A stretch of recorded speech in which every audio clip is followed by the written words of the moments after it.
What's up guys, now in today's video we're going to be testing a game that is one of my favorites of recent times against its minimum requirements. This video was something that I actually wanted to do a while ago, but for some reason everything just got in the way of it. But this week I decided this is the thing that I'm going to do because I really want to know what the results are. The game that we're going to be testing today is of course Stray. It is one of my favorite games from recent times, and if you haven't played it already, you definitely have to go check it out.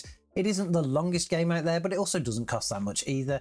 And for those that haven't actually played it or have no idea what I'm talking about, Stray is a game where you play a little cat that actually gets lost in a futuristic world, and you have to work out puzzles and things to be able to complete it. It is an absolute fantastic title, and it really doesn't take a lot to run, but can its minimum requirements actually give you a playable experience? Well, that's one thing we're going to find out today. Now, Stray is not the most demanding game out there. In actual fact, the minimum requirements they specify are actually something quite old and easily obtainable for anybody. They will actually be quite cheap for you to go purchase if you really wanted to play the game on minimum specs, but that all depends whether it actually performs okay. For the CPU, they actually recommend something like an i5-2300, 8GB of DDR RAM, they don't really specify which generation, and for the graphics card, something as simple as a Geforce GTX 650 Ti, although they do mention it does need to be a 2GB model. They do seem a little bit rarer than the 1GB, but it is something that you do need to look out for, and any of them kind of models are super cheap anyway. To be able to meet that spec, we have actually built a system here. It's not the best system in the world, and it is very bare, but we do actually match their specifications exactly.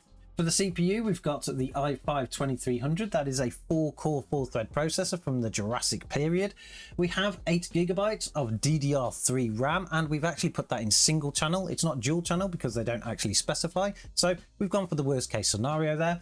And then when it comes to the graphics card, we've got our little mini Nvidia GTX 650 Ti, 2GB. For storage, they recommend at least 10GB of free space, but they don't actually specify whether that's an SSD or hard drive. In this system, we've actually installed an SSD because I really can't be bothered to wait for Windows to load, but as they don't specify, we can pretty much go with either. That actually matches their specs completely and exactly, so it's going to be interesting to see what kind of results we get. Now, this system's not the quietest. It is a little bit noisy, but a lot of it comes down to that stock Intel cooler. I don't recommend anybody using a stock Intel cooler purely because of that noise, but you could always swap that out if you were to build a system like this. And it also took a little bit of time to actually get to the start menu. I don't think that's actually hard drive dependent. I'm pretty sure it's probably the CPU because it is quite old now, and being the minimum, I'm sure the game is probably really pushing it to its limits when it's doing that. But we are in the menu now, and the first thing that we're going to do is head over to the settings and see what kind of configuration we've got. If we actually pop into the graphics tab here, we can see that we're set in a 1080p resolution.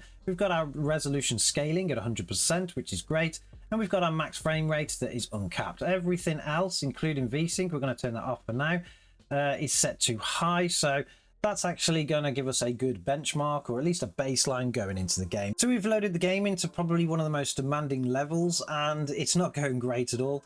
The grain quality actually looks fantastic, but it's not a smooth gameplay experience. There's a lot of stuttering on the screen, and if we take a look at our stats, we can see that we're currently getting an average of 21 frames per second with a 1% low of 12. That is not going to cut it for this game. It deserves a lot more. So let's drop those settings and see what it can actually get.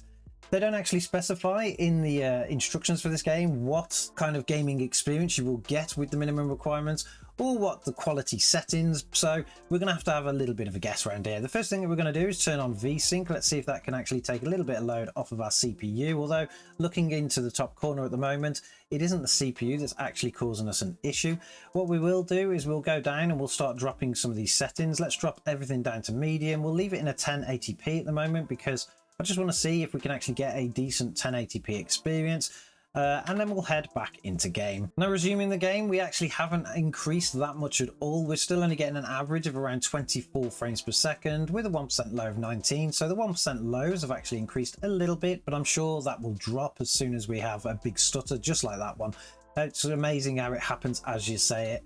Again, the game still looks amazing, but the experience just isn't there. So let's head back to the settings and pretty much go to the bottom of everything. What we'll do is we'll drop all of these settings down to low now, and I'm also going to just adjust this resolution scaling. We're going to set it down to a 70% for now, just see what kind of effect it has, and we'll go back into the game. Going back into the game now, we can see that again it still hasn't had that much of an effect on our performance. We're now currently getting an average of around 29-30 frames per second with a 1% low of 22. The actual average frame rate here isn't the major issue. It's really those 1% lows that are causing a little bit of stuttering while turning. Everything's a little bit blurry.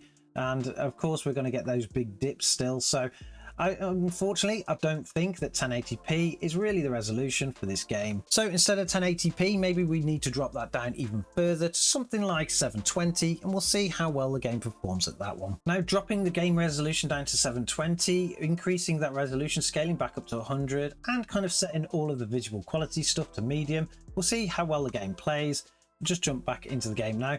Visually, there is a big hit to quality on the screen now. You can definitely tell it is in a 720 picture. It's not great, to be honest, but we have increased those 1% lows a little bit. We're currently getting an average of 46 frames per second with a 1% low of 32. Many people would actually declare that as playable, but I'm sure if we get a big drop in a minute, we'll see what happens. We could probably slightly improve that performance if we just drop the settings down to low. We can just see a little bit of a wobble there on our frame time graph. So it kind of depends what's going on. If we turn very quickly, we can see that our FPS instantly dropped down to 9. I'm not sure whether that's an issue with the game itself or if it's actually something in the graphics, but we'll pop back into the graphics settings now. We'll drop all of these down to low. Maybe we'll actually leave the texture quality on medium, but we'll drop the others to low. I do tend to like the textures reasonably high on games. I think that's what really makes a difference in the graphical quality. Well, particularly for me anyway. We'll go back up here, and what we'll do is we'll drop that render resolution down to around 70% again. We'll see if that can actually have a little bit of an effect, and we'll head back into the game. Resuming the game now, we can see that our average FPS is still roughly around the same. We're getting about 45, 46. If we actually go into the corner, it'll increase right up, but of course that's not how you play the game. And our 1% lows are still having these major dips when we turn corners and things like that.